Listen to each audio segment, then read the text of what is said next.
Madame, Monsieur, bonsoir. Après Toulon, Marignane et Orange, Vitrolles est désormais la 4e ville conquise en moins de 2 ans par le Front National. La liste FN, conduite par Catherine Maigret, a en effet remporté l'élection municipale de dimanche avec plus de 52% des voix face au maire socialiste sortant, Jean-Jacques Anglade, qui n'a obtenu qu'un peu plus de 47% des suffrages. Reportage à Vitrolles de Guylaine Chenu et Hervé Pozzo. La Marseillaise pour fêter la victoire. Avec plus de 52% des suffrages, Catherine Maigret remporte cette élection et offre ainsi une 4e ville au Front National. Autour d'elle ce soir, venus en voisin et en chaperon, les maires frontistes de Marignane et d'Orange et son mari à qui elle dédie sa victoire.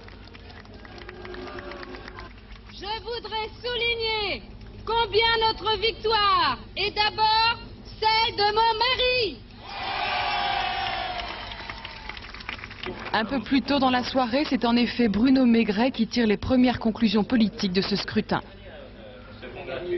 C'est la preuve que le Front National a la capacité de rassembler une majorité de Français dans une élection contre la classe politique. Apparemment, il n'a pas séduit et les abstentions... Ambiance plus que morose au quartier général du socialiste Jean-Jacques Anglade. Les troupes sont rassemblées dans le plus grand silence. Les résultats arrivent un à un. On compte et on recompte. À 21h30, les militants comprennent que le Front républicain n'a pas suffi à barrer la route à Catherine Maigret.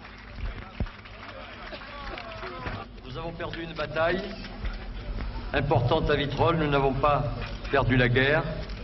Il nous faut désormais la gagner pour nos valeurs. Une soirée sous tension à la salle des fêtes où l'on annonce les résultats. Certains entonnent le chant des partisans. Pendant que dans un bureau de vote en plein dépouillement, on en vient aux mains.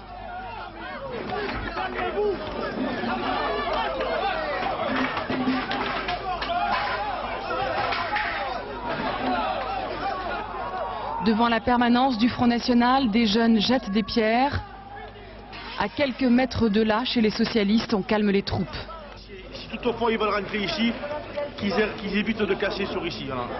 Et dans un hôtel aux portes de Vitrolles, le Front National est le seul à faire la fête ce soir.